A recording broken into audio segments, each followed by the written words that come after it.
Mapagpalang umaga po sa ating lahat. Good morning, church.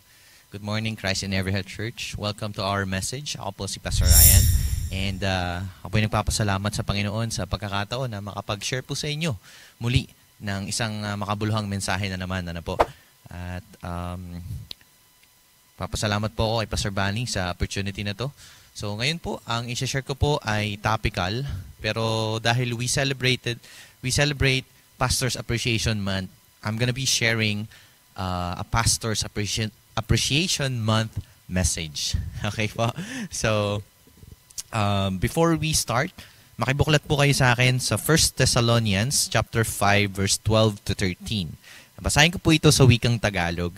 Sabi po dito, ipinamamanhik namin sa inyo, mga kapatid, na kilalanin ninyo ang mga nagpapagal sa inyo, na namamahala sa inyo sa Panginoon at nagpapayo sa inyo. Igalang ninyo sila ng lubos sa pag-ibig dahil sa kanilang gawa. Magkaroon kayo ng kapayapaan sa isa't isa. Tayo po ay manalangin muna. Panginoon, Ama naming makapangyarihan sa lahat. Salamat po sa pagkakataon na to na kami po ay makakapag-aral ng iyong salita. Panginoong Jesus, kami po ay nagpapasalamat sa kaligtasan na meron kami. Salamat, Panginoon, sa pribilehiyo na kami po ay maging parte ng pamilya ng Diyos na mayroong buhay na walang hanggan. We are waiting for the rapture. We're waiting for eternity, Panginoon. Kaya, Lord, as we wait for eternity, may we live our lives as if we are citizens of heaven. You know, it's hard, but Lord, cleanse us from all unrighteousness. Forgive us, Lord God. And I pray, Lord, that as we listen to your word, may you guide us, Lord. Give us understanding, give us conviction, challenge us, Panginoon. Upang sa gayon ay may pamuhay namin ang aming matututunan, Panginoon. So muli, O Diyos, kayo na po ang bahala sa umagang ito, sa pangalan ni Jesus. Amen and amen. So, yan. Once again, today, we're going to talk about Pastor's Appreciation Month message. So, the title of our message today is More Than a Sunday Job. Okay, one more time. The title of our message today is More Than a Sunday Job. So, meron po ako ditong proposition na bilang mga mananampalataya, dapat nating igalang, ipanalangin, at pahalagahan ang ating mga pastor. Hindi dahil sila ay perpekto, kundi dahil sila ay mga lingkod ng Diyos na tapat na nagbabantay sa ating mga kaluluwa. Okay? So, actually, I don't consider myself as really a full-time pastor kasi a pastor really is more than just being a pastor. It's more than just being a title of pastor. Okay? Pero kapag narinig ng mga taong salitang pastor, okay, pastor. Pastor, ano ang unang pumapasok sa isip nila? Natin. So, isang taong nangangaral tuwing linggo, isang taong nagdarasal bago kumain, no? Prayerful, o baka naman isang taong nagtatrabaho lang isang araw sa isang linggo. Okay. So, when you hear the word pastor, no? But the reality is, ang pagiging pastor ay higit pa sa trabahong panglinggo. Ito ay tawag or calling, hindi trabaho. Okay? It's not just about a job, it's a calling. Okay? Ito ay paglilingkod, hindi ito posisyon. Okay? Hindi ito posisyon. Ito ay sakripisyo, hindi sweldo. Marami ang nakikita ang pastor na nakatayo sa pulpito, ngunit hindi nila nakikita ang mga gabing walang tulog, no? Sleepless nights. Naranasan ko po yan when I was pastoring a church back in 2016. No? Hindi natin minsan nakikita ang mga luha sa panalangin. Ano? Did you know that your pastor pray for you and sometimes they cry to God just to pray for your soul, just to pray for your situation? Sometimes they cried. And they also have burdens, no? Mga pasaning dala para sa kaligtasan ng iba. especially their families. No? Nangangara sila kahit may mga sariling pinagdadaanan. No? Nananalangin kahit walang nakikinig. At patuloy na naglilingkod kahit minsan sila mismo ay pagod. Pero gayon pa man, patuloy silang tumatayo. Linggo pagkatapos ng linggo, no? Sunday after Sunday. No? Pero syempre, dahil tinawag sila ng Diyos, hindi lang para mangaral, kundi para maging tulay sa pagitan ng Diyos at ng kanyang mga tupa. Kaya, ngayong Pastor's Appreciation Month, no, buksan natin ang ating mga puso sa sinasabi ni Apostle Paul sa 1 Thessalonians chapter 5 verse 12 to 13. Ano? Na yun nga, yung binasa natin kanina. Okay? So, yun po yung ating main text. 1 Thessalonians chapter 5 verse 12 to 13. So, siya po ang may akda, si Apostle Paul, ang may akda ng 1 Thessalonians. At sinulat niya ito sa mga Thessalonian believers, sa mga taga-Thessalonica o Thessalonica. So, isinulat ito ni Pablo sa isang batang iglesia. So, itong Thessalonica, batang iglesia po ito na lumalago, ngunit nakakaranas ng pagsubok at pagkalito. Okay, confused ang mga tao dito. So, kaya pinaalalahanan niya ang mga mananampalataya na sabi ay, kilalanin nyo ang mga nagpapagal sa inyo. So, ang salitang kilalanin, sa Greek ay nangangahulugang makilala sa pamamagitan ng karanasan. Hindi lang basta mapansin, ibig sabihin ay pahalagahan ninyo ang inyong mga pastor. Unawain ninyo ang kanilang gawain at mamuhay kayong may kapayapaan kasama nila. Ayan po, no? So bago pong ito, tatlong bagay lang po ang ating pag-uusapan. Na tatlong L. Okay? Letter L. Ang ating pag-uusapan po sa R with L. Okay? So, tatlong bagay ang ating pag-uusapan. Una, recognize their labor. Pangalawa, respect their leadership. And pangatlo, respond with love. Okay. First point po, recognize their labor. So in verse 12, chapter 5, verse 12a, the phrase, those who labor among you. So ang salitang labor, o sa Greek ay kopyaw, ay nangangahulugang magpagal hanggang sa mapagod. Okay? Magpagal hanggang sa mapagod. So, alam nyo, ang mga pastor ay hindi lamang nagtatrabaho. Sila ay nagpapagal sa panalangin, sa pagtuturo, at pagpapayo. So, hindi ito orasang trabaho na 8 to 5, ganyan. So, ito ay, minsan nga, more than 24 hours. 7 days a week, Hindi ito orasang trabaho. Ito ay buhay ng paglilingkod. It's a lifestyle, ika nga. Kaya, pag pastor ka, talagang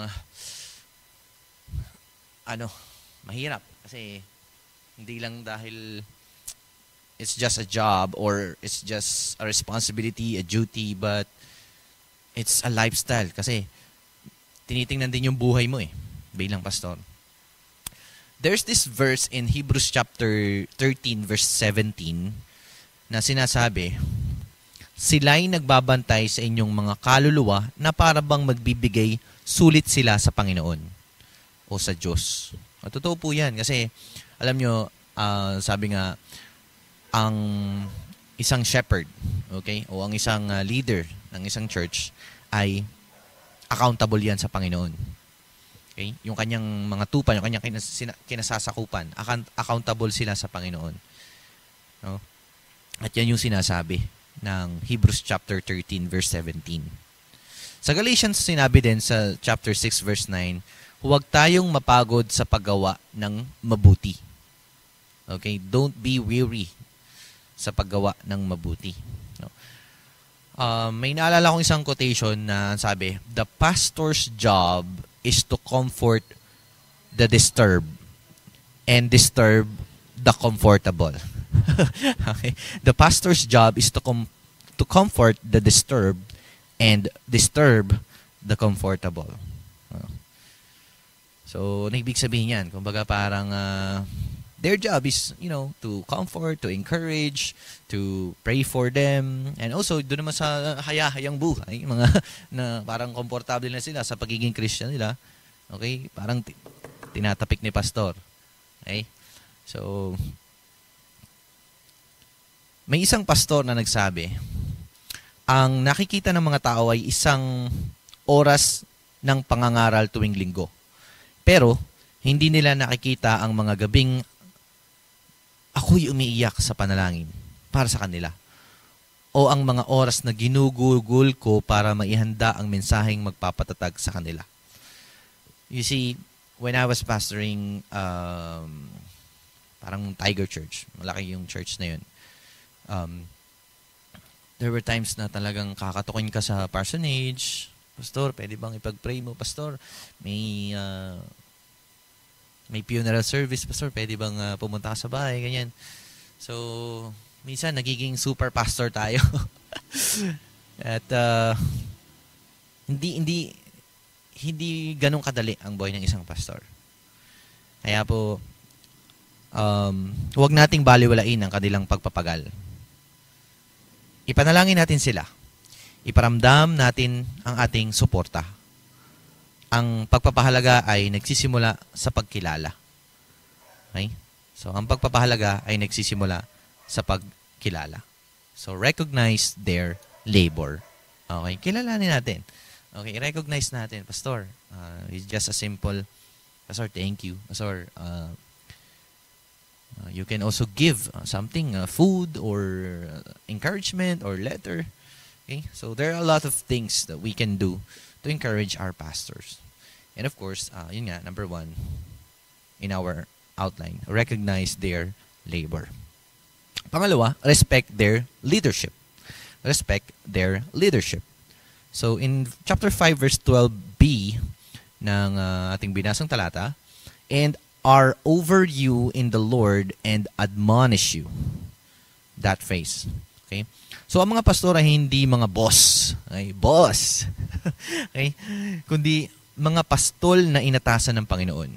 Okay? Alam niyo ba ang pastol, ang ginagawa ng pastol? Kumbaga talagang nililid nila yung mga sheep. Di ba? Yung mga naliligaw na sheep, yung mga kung saan nagpupunta, yung mga sheep na malayo. Okay? Sila ang nagmamaniobra. Kung punta kayo dito ang direksyon natin. Okay? May isang talata sa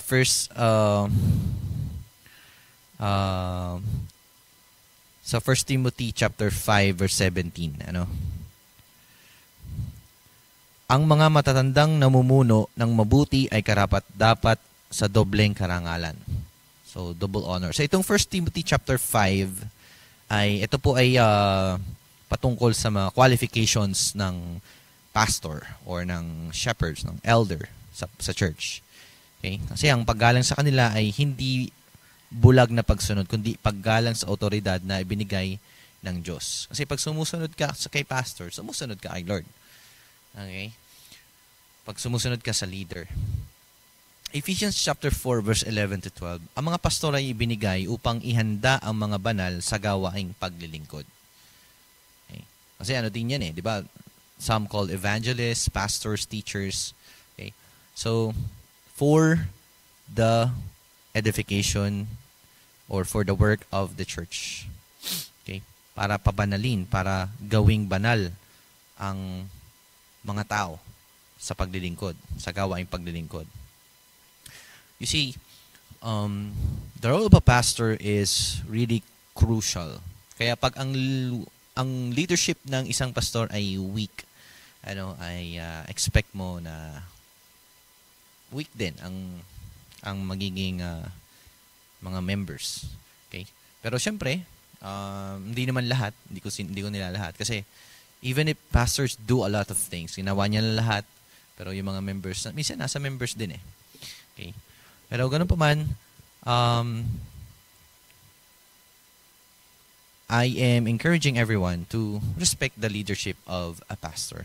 Kasi inilagay ng Panginoon yan dyan Okay? Sabi nga, sa isang quotation, a church, sabi ni Warren Wiersbe, kay Warren Wiersbe ito galing. Sabi, a church that fails to honor its pastor will eventually lose the blessing of God's guidance.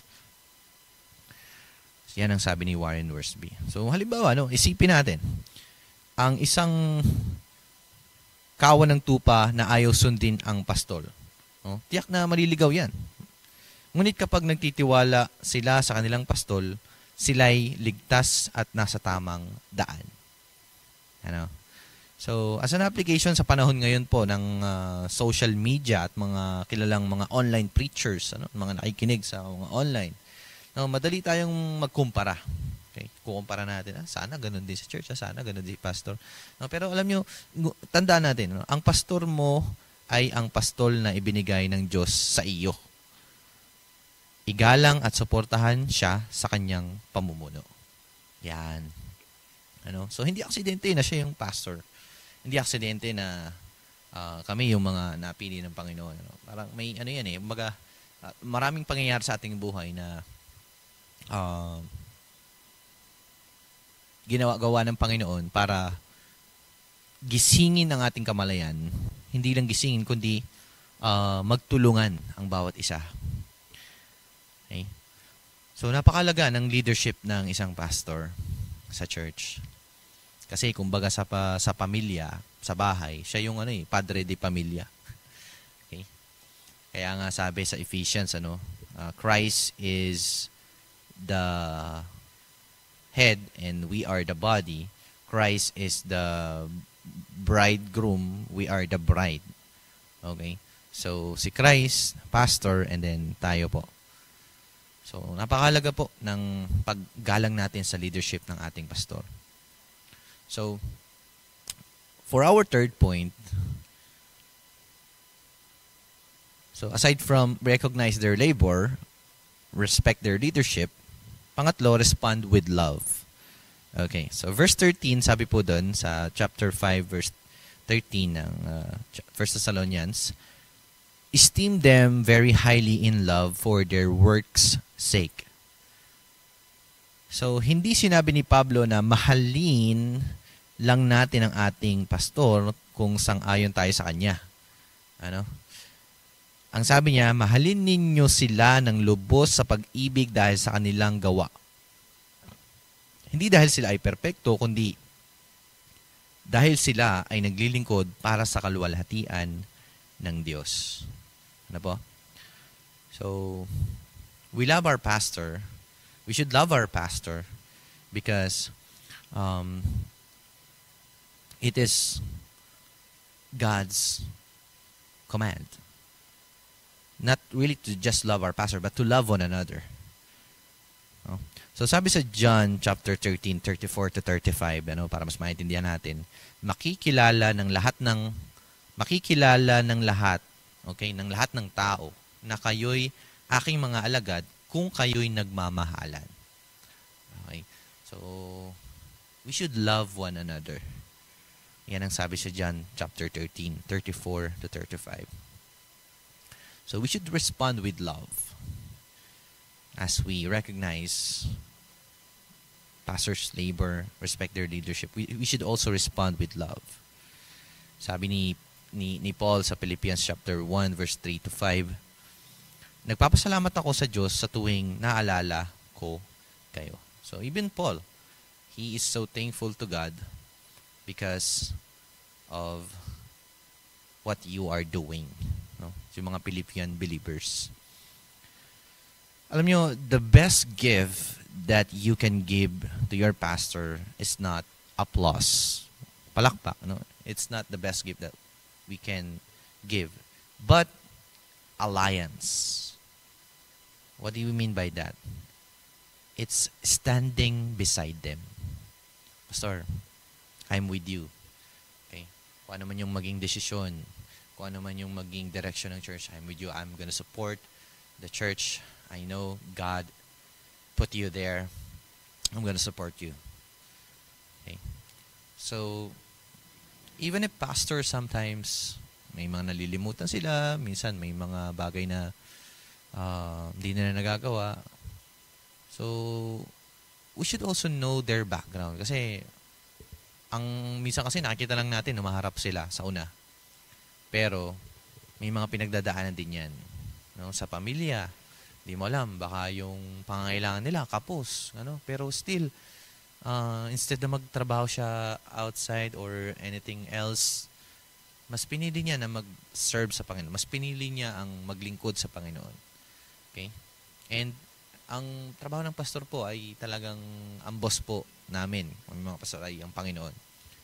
So, we rely by faith and not by sight. Kung may mapoprovide ba si Lord sa mga kakainin, mga matutustusan ba yung pangangailangan namin. So, ganyan po ang gawain ng isang pastor.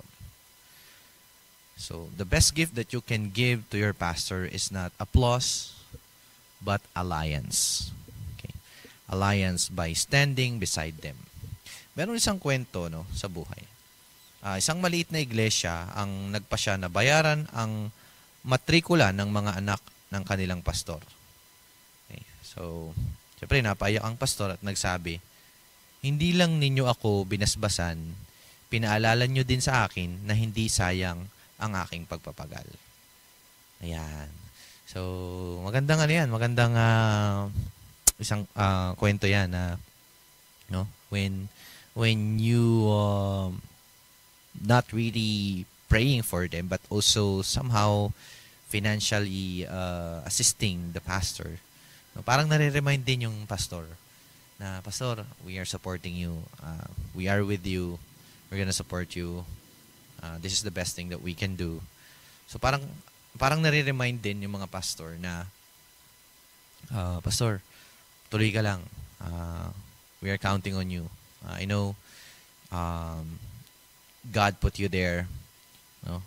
So sabi, hindi lang ninyo binasbasan ng pastor, kundi pinaalala nyo din sa kanya na hindi sayang yung kanyang labor. No? Hindi lang sa pastor, kundi sa atin po. Kapag patuloy po tayo naglilingkod, no? Our labor in the Lord is not in vain. Ano po? So, napakahalaga na mahalin, igalang, at i-respect po natin yung leadership ng pastor. So, as an application, ipakita po natin ang ating pag-ibig through action. No? So, kagaya nga ng sabi ko, you can give at least a letter to pastor. You can also ask their prayer requests. Pastor, how can I pray for you? I just want to pray for you. Okay? Or by financial assistance. Ano po? So, napakalaking encouragement po niyan sa mga pastor para magpatuloy din po sila. You know what? In America, recent study ay marami din po ang mga pastor, ang almost 50% siguro, I think. Nabasa ko last time na marami ang mga pastor na nawala sa ministry at bumalik sa dati nilang ginagawa. Kaya nakakalungkot po, no? Kasi syempre sa mundong ating ginagalawan ngayon, lalo na pamahal ng bilihin, lalo dito sa Pilipinas, nakakalungkot ang gobyerno. Kaya minsan mapapaisip ka talaga. Even me, ako po kasi talaga, every time na mag-share ako dito sa unahan, talagang gusto ko ako muna yung tinatamaan. Kaya minsan mapapaisip ka talaga. Pero, alam nyo, ang mindset ng mga pastor, this too shall come to pass. Okay? And if you read stories after stories in the Bible, hindi pinabayaan ng Panginoon ang kanyang lingkod. God provided everything for them.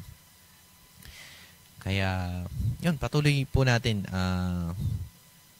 i-bless ang ating mga pastor through encouragement, words of affirmation, or also prayers or financial assistance, whatever that we can do. Okay. So, as we go deeper, kapag ang simbahan po ay marunong magparangal sa kanilang pastor, dumarating ang kapayapaan at pagkakaisa, peace and unity. Okay. Kaya, sabi ni Pablo, magkaroon kayo ng kapayapaan sa isa't isa. So, ang simbahan na marunong magmahal sa kanilang pastol ay simbahan ding pinoprotektahan ng Diyos. Okay? Pero syempre, case by case din, kasi kailangan mo talaga kilalanin din si pastor kasi baka mamaya ginudge mo si pastor tapos di mo naman siya kilala. And meron din mga cases na, you are respecting, loving the pastor, pero mali na pala yung tinuturo niya. So, you have to really pray for the pastor kasi doble po ang responsibility. According to, I think, on Matthew, doble po ang balik sa aming mga pastor, sa mga tagapagturo ng kautosan. Ano po? We have a very big responsibility. Accountable po kami sa Panginoon. Hindi lang sa mga kinasasakupan namin, sa mga taong pinaglilingkuran namin. Especially especially sa Panginoon. Kaya, we should be praying for our pastor. Okay? So, bilang conclusion, in an age when many pastors are burning out, okay? Super pastor kasi. Or in an age where many pastors are walking away or being wounded by words, the church must rise. Okay, not to idolize their leaders. Pastor, talagang gusto ko ikaw lagi yung speaker. Pastor, gusto ko ikaw lang yung magme-met. Pastor, gusto ko. No. It's idolizing. Okay. But we should intercede for them. Okay? Ano ba ibig sabihin nun? Ipag-pray po natin sila. The enemy knows that if he can take down the shepherd, okay, he can scatter the sheep. But when the sheep stand beside the shepherd, the flock stays strong. Okay, stay strong. So today, let's decide to recognize pastors' labor, to respect their leadership, and number 2, to respond with love. And may we echo the words of Hebrews chapter 13, verse 7, that remember your leaders who spoke the word of God to you. Consider the outcome of their way of life and imitate their faith. Okay? So, before you leave today, take one intentional act of appreciation for your pastor. Send a message, say a prayer, offer a blessing, not just because it's Pastor's Month, okay? And sa mga teachers din po, Happy Teachers Appreciation Month. But, not just offering a prayer or sort of encouragement to our pastors, but also because gratitude strengthens God's church, okay? So send a message, say a prayer, offer a blessing, not just because it's Pastor's Appreciation Month, but because gratitude strengthens God's church. Okay? So, ito pong topic na to I chose this topic because sometimes hindi po nare-recognize ang mga pastor. Okay? Kung merong Mother's Day, Father's Day, Teacher's Month, Teacher's Day. So, I just want to recognize all the pastors out there na nakikinig din po sa message na to, sa online na to, na patuloy lang po tayo, tuloy-tuloy lang, sabi nga ni Pastor Bani, our labor in the Lord is not in vain. Okay? And for the members of the churches, different churches, continue to encourage your pastor. Hindi po natin alam ang pinagdadaanan ng mga pastor, kasi they carry a big responsibility kasi, not just preparing a message, not just being with you all the time, but yung walk of life kasi po, ang hirap po talaga kasi na, in this world full of sinfulness, di ba, parang you sometimes you will be carried away. Minsan parang mababurn out ka talaga, mapagod ka talaga. Hindi mo makayanan yung mga bigat na nararamdaman, nararanasan mo, especially if your members are really on the verge of struggling so much. Diba? So, hindi lang kasi sa church ang responsibility ng pastor. Meron din yung family. Asawa niya, yung kanyang mga anak, financial, yung kanyang pamumuhay din. Kaya, ayun po, we do really appreciate our pastors. Pastor Bani, thank you very much po. For Pastor Randall, thank you very much. Sa mga pastor na ay kinig ngayon, Happy Pastors Appreciation Month po. So, I just want to challenge everyone to really not just offer prayer, sending a message, or say provide financial assistance, but be thankful for your pastor. Okay. So tayo po yung manalangin. Let's pray. Panginoon, salamat po sa mga pastors na inyong binigay upang magbantay sa aming kaluluwa. We just want to pray na palakasin mo ang kanilang mga kamay, aliwin ang kanilang mga puso, at turuan mo kaming magmahal, magparangal at magpasalamat sa kanila. At nawa ay maging simbahan kami na nagpapakita ng tunay na nagpapahalaga sa mga pastor. And we pray, Lord, bilang mga members din po ng church, na encourage us, Lord, convict us, challenge us through your word to really bless the pastors, encourage the pastors in different ways, Panginoon. Kaya po sa oras na to ay may sabuhay po namin nawa ang lahat ng aming mga natutunan ngayong umaga. So we commit to you everything today, and that's our message in Jesus' name. Amen and amen. So thank you very much po.